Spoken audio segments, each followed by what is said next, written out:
GMA, everybody. Good morning, afternoon, evening. My name is John Willett. Welcome to another edition of Potholes and Cadillac Dreams. Please like and subscribe. Please like and subscribe. Oh, for the love of God, please like and subscribe. We appreciate that.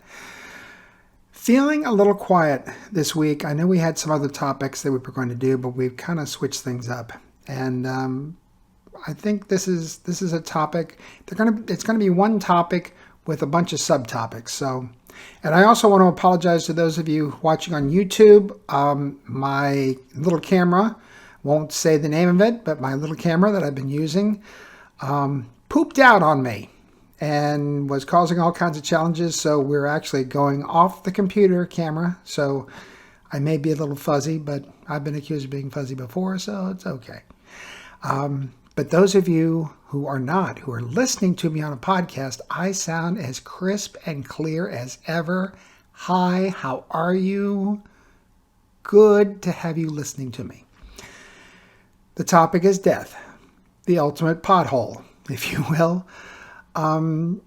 It's touched our family this week, which is why it's on top of mind for me. My wife, Doreen, she had a favorite brother-in-law. This brother-in-law and her sister, obviously, took her in when she was having some challenges when she was living in Virginia way back when, and gave her a roof under her head and gave her support and gave her love and gave her, everything that she could ask for at the time that she needed it. This brother-in-law just passed away yesterday. He was one of those folks, and I'm sure all of you all know somebody like this, where you characterize them as the life of the party. He would make a room light up when he walked in it. He was from the UK, very British, wonderful accent, one of those raconteur type of guys, was an incredibly successful salesperson. Sold, I believe, Fords, if I'm not mistaken, in Fredericksburg, Virginia, and was nationally renowned salesman. He won all kinds of awards, won all kinds of trips, won all kinds of stuff. He had a whole basement line with plaques that he received for Salesman of the Month, Salesman of the Year. And it was not hard to understand why, because he had that type of personality. It got to be where he really didn't need to work the sales floor anymore. He just waited for phone calls, and the phone calls would come, and there would be, some company wanting to add 5, 10, 15 more trucks, or 5, 10, 15 more cars. And that's how good a business he did. And that's how good a salesperson he was.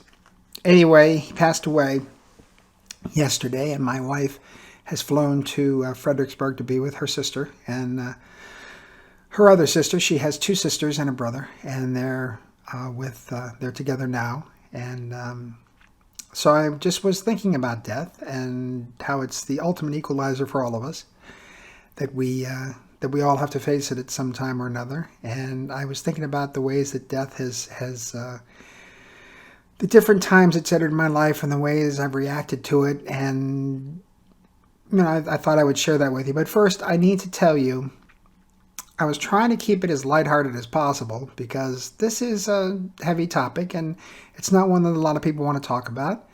So I'll try to keep it as even keel as I possibly can, giving you examples of the way I've faced it in certain situations, and hopefully you understand where I'm coming from and what have you. But this story involves a preacher. One of those preachers that traveled places like Oklahoma and Texas and where I'm from, the Great Commonwealth of Virginia, down in Virginia, West Virginia, that type of area, or a tent revival type of preacher, where the big tent would go up and signs would go out and people would come to the meeting and the preacher would preach his brains out and the crowd would go crazy and several people would come to Jesus and he would make a lot of money and he would move on. That type of revival. So this preacher comes to a little town in West Virginia and sets up his tent, and he's only going to be there one night, and it's a small town, so everybody knows about it, and everybody's a good Christian, and they come out to the meeting, and they come out to the preaching, to the revival, And this preacher does not disappoint them. He launches into a sermon that shucks the corn right down to the cob. He is fire and brimstone, and he's prowling his stage, and the people are just eating it up. At one point, he says to the congregation, "Brethren, brothers and sisters, how many of you are ready to enter the kingdom of heaven?" And of course, everybody leaps up and they're hollering and screaming except this one little guy. This little guy is just on the end, about 10 rows back, right in the center aisle, so the preacher can see him. Now, if you've ever done any public speaking, you know that there's a moment where you got the crowd basically where you want to, and there's always this one person. There's one man or one woman, and you catch them, and they're not responding the way you want to, and you're thinking to yourself, okay, I need to get this thing going, and you concentrate your talk directly to them, hoping to get them involved in what you're doing. Preacher sees this guy, and he steps it up a notch if that's possible. He is firing and brimstoning and raising all kinds of cane and stomping and holding his Bible in the air, and about 15 minutes go by and he says again, "Brothers and sisters, my holy friends, how many of you are ready to join me in the kingdom of heaven?" Crowd goes crazy. Little guy just sits there. Doesn't laugh, doesn't applaud, doesn't clap, doesn't stand up, doesn't do anything, just watching the preacher. And so another 30 minutes go by, and the preacher gives it one more shot. He says, "Ladies and gentlemen, brothers and sisters, men, women, children, how many of you are ready to join me in the kingdom of paradise?" The crowd loses its collective mind, stomping, standing on their chairs, whooping, making all kinds of noise. This little guy just sitting there, not moving, not saying a word, not nothing. The sermon is over. It's about 2.5 hours. Preacher's drenched in sweat. He's done 3 collections, made all kinds of money, ready to go off to his next town. But when he's done, almost like a shot, our little hero, our little man on the end there, comes rushing up to him. Pastor. Oh, Pastor, what a beautiful sermon. Oh, my word, my spirit is so filled with happiness. You were just amazing. You were just wonderful." And the pastor's scratching his head, and he's going, "Hold on a second here, my friend. I appreciate it, brother, but, I was preaching pretty hard, and I can count at least 3 times that I asked folks to join me in paradise or in heaven, and you never made a move. You never said anything. You never stood up. You never applauded. You never smiled. You never did anything. You just stared at me." He said, "Well, Pastor, I thought you were trying to scare up a busload tonight." Oh, wasn't ready to go. See? Thought you were ready to you're trying to scare up a busload tonight. Well, sometimes the bus is there for us, and there's not much we can do about it. The busload came from my brother-in-law. The bus came from my brother-in-law, and there wasn't much he could do about it. So we got to look at it, and we're all going to face it. We're all going to be there one day. It's, like I said before, the Great Equalizer. I've had several deaths in my family. I've had several deaths of friends. I have had several deaths of pets, and I'm going to include that. And I will explain why in a few moments. My family is interesting. My mother died in 2005. She was 85. My father died in 2017 when he was 93. It is now 2023. I have yet to shed a tear for either of them. And I know that sounds callous, and I know that sounds heartless, and I know that sounds utterly unbelievable to many of you who are so close to your parents. I see many of you on Facebook.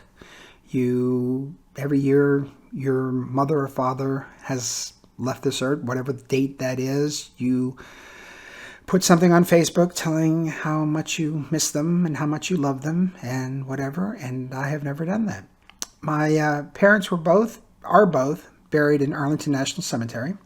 My mother was a MASH nurse when it wasn't, and I don't think MASH, the word MASH, Mobile Auxiliary Hospital, I don't believe it had come into prominence like it did in the when the movie and the TV show came out.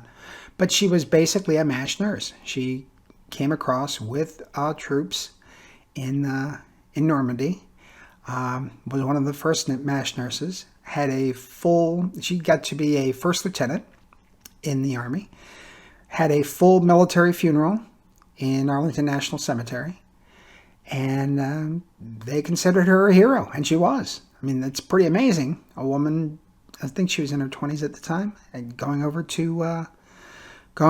across seas to Europe, and in the middle of fighting, mind you, and doing what she did. It's pretty remarkable.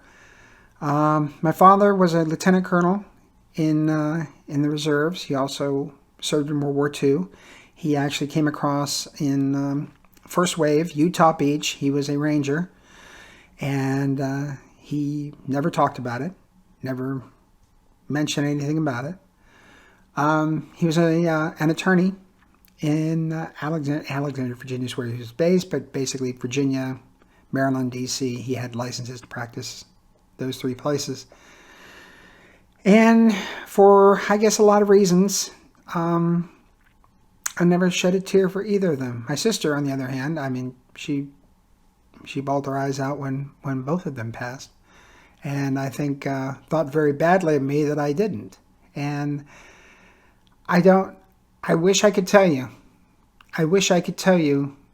why it is that I haven't reacted the way most everybody does with the passing of their parents, but I never did. So there's that one aspect of death. As I said, I've had a couple of high school friends pass. One of them was a guy by the name of Pat Comiskey, and this is after high school. He actually was a pilot trainer. He trained pilots in a small plane.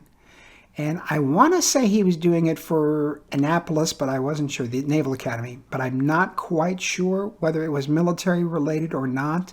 So I'm mentioning it only because, it might be the case. But anyway, he was up with a student when I guess the student jibbed and he should have jabbed, and they crashed the plane and killed him. This was just after I had gone to college. Now, I had a few friends in high school, very few. I was the nerd's nerd, and I didn't have that many friends in high school. Pat, I considered a friend. He kind of hung with the same group I did. It was a small group, but he still kind of hung with us, and he was a very nice guy. I didn't know him that well. I don't believe I'd ever seen his house or anything like that. But I went to his funeral. I'd heard about it, through the grapevine. And when we were there, one of the closest friends that I had in high school was a guy by the name of Jim Vincent. And he and I were both a little slap crazy, so we got along pretty well. And I saw him at the funeral, and it's one of those things where something happened, and it's kind of indelibly lodged in my mind because we hadn't been close. Once we all graduated high school, as I think I might have mentioned in previous podcasts, high school is not my friend at all. I know some people think high school is the greatest 4 years of their lives. It wasn't for me, not even by a long shot. I went to Bishop Ireton High School, and they keep asking me for money, and I'm never giving them a dime. So that should tell you something. But Jim Vincent saw me at the funeral, and as I said, hadn't talked in years. Most of us hadn't talked in years. We just kind of caught up with each other at Pat's funeral. Came up to me, gave me a big hug, held on to me, looked me dead in the eyes, and he had tears in his eyes, and he said, for God's sakes, take care of yourself. for God's sakes, take care of yourself. And then he walked away. And that's the last thing he ever said to me. And I can tell you, on the way home, I cried. But I cried, I think, because of what he said. And the meaning it had for me, that maybe somebody would care enough to say something like that to me after a few years of being apart, being a few years just, not seeing each other on a day-to-day basis. So it was pretty remarkable. My other friend, I don't know if I mentioned it. I might have mentioned it in a partial podcast that I might have gotten rid of, but his name was Mark Pearson. He was the closest friend I had in freshman and sophomore year. Matter of fact, the only picture of me in sophomore year is he and I together, standing together at lunch. We were very, very close, and then we drifted away. He actually discovered that he was an extremely talented young man who could play the piano very well, who could sing amazingly, and also was a very good actor. He was in Man of La Mancha playing Sancho Panza, and he was really, really good. And this was a lot of people saying that, not just me. And then we drifted apart, and I actually got a thing from Bishop Ireton. I would say it's about 15, 20 years ago. Out of the blue, just a book of information about graduates and names, addresses, phone numbers. They had mine in there. And they put Mark Pierce as deceased. So I thought, okay, well, he's dead. And didn't really much think about it, to be honest. I just thought, oh, okay, it's not with us, and there it is. Come to find out, he reached out to me, on Facebook. He, I guess, saw something when I had opened the Man Store Bar Harbor in Bar Harbor, Maine, and reached out to me. And so we reconnected on Facebook, and it was a Facebook friendship. You know how those are. Just, how are you? Good. How are you doing? Fine. You see their posts every now and then, and no big deal. Shortly after I had left my job, I think this was 2018, with the insurance company, with Lineham Insurance. I was in a very kind of a bad place emotionally and in my head. And he contacted me and wanted to talk by phone. And for some reason at the time, I was totally against it because I didn't really want to be bothered with being reminded about my days at Bishop Ireton High School. I was having enough challenges at that moment already. So I basically wrote back something to the effect of, well, I'm not really interested in that. I mean, Bishop Ireton is Bishop Ireton, and it was great. You and I were friends, and blah, blah, blah, blah. It was blow off, essentially. I just found out a few months ago that it was right around that time that he was battling cancer, and that he's passed because for some strange reason, I had wanted to get back in touch with him. I had wanted to maybe make amends of what I had said and done. And I couldn't.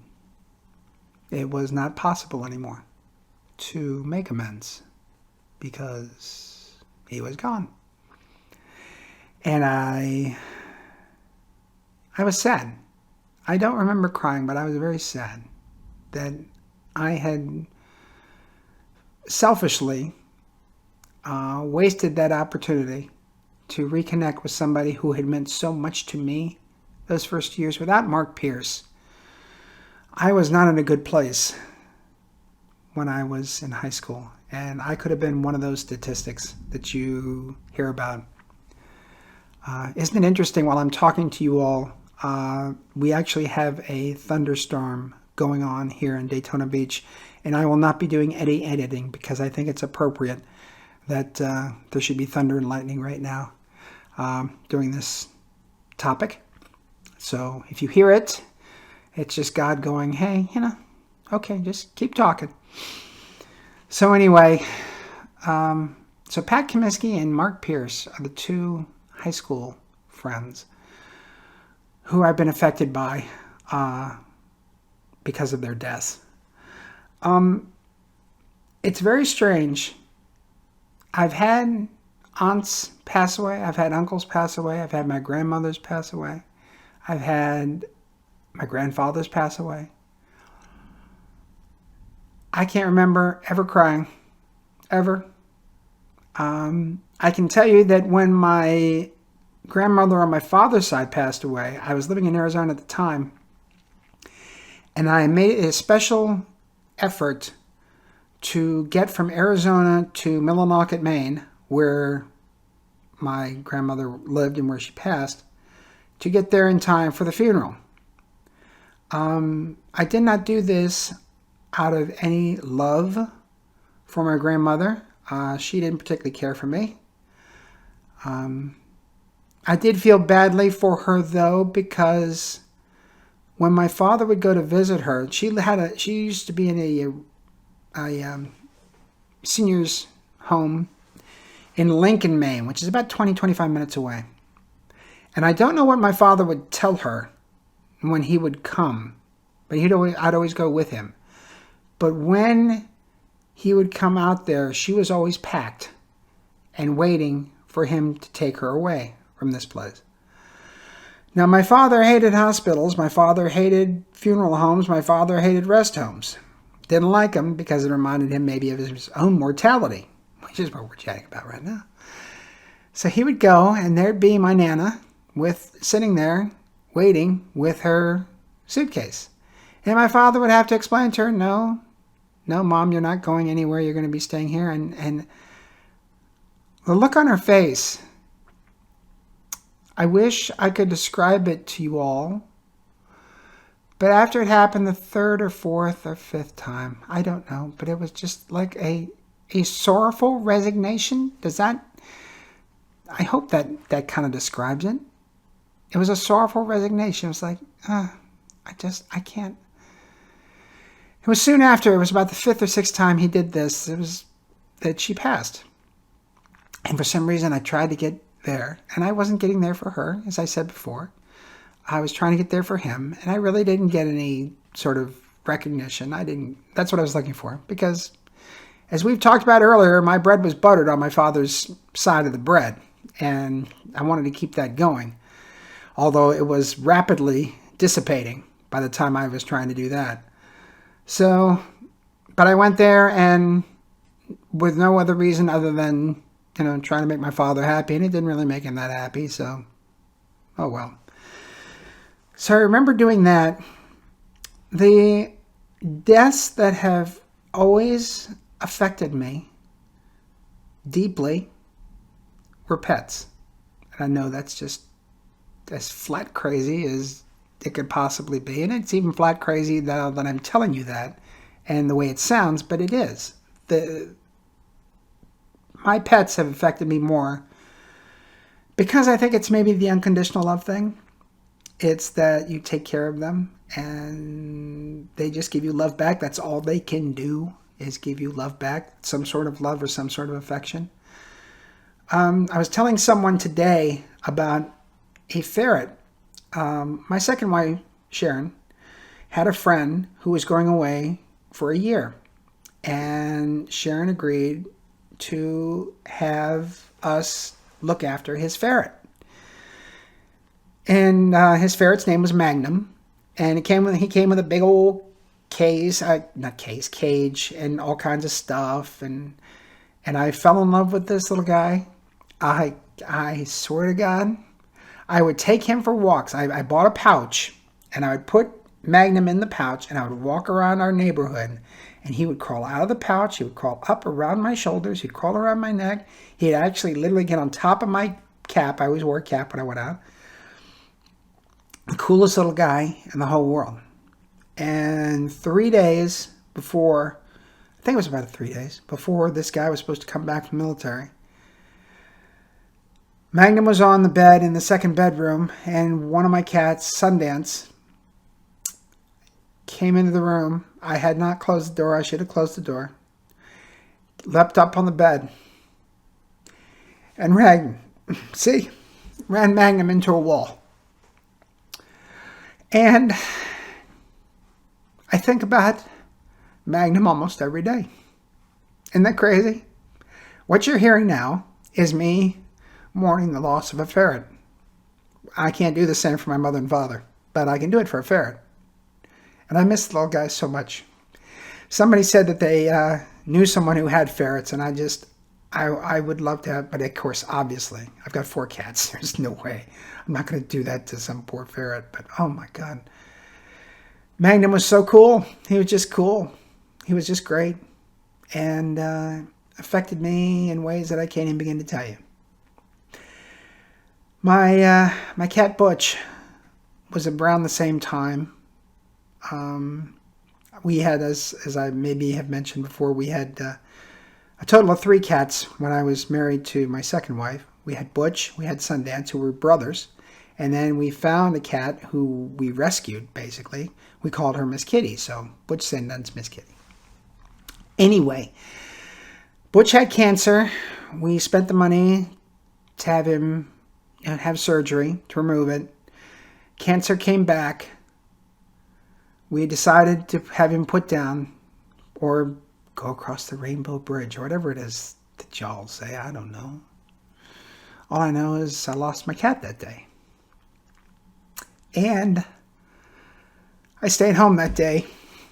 And he was in such pain that all he could do was sit in the litter box, because the litter box was the coolest place in the house.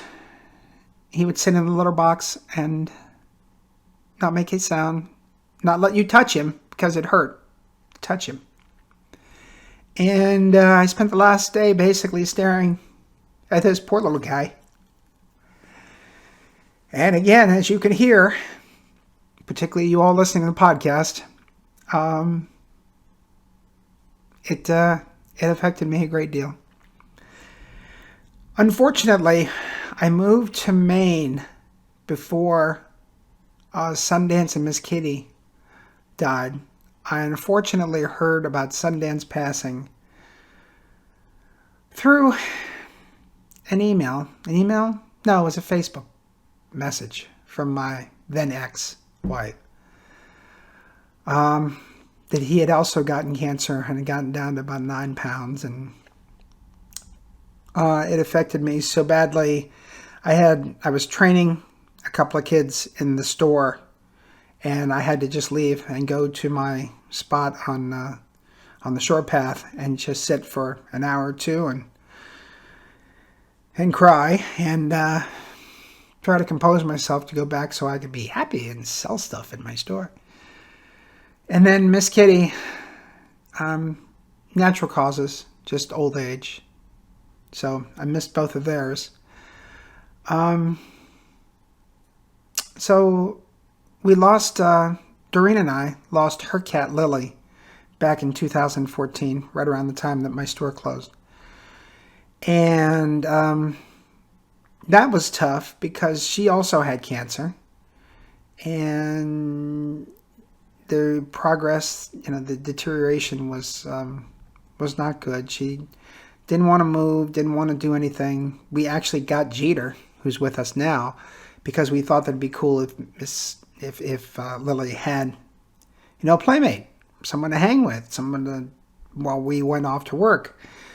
She had nothing to do with Jeter whatsoever. Every time Jeter would come close, Lily would bat him away.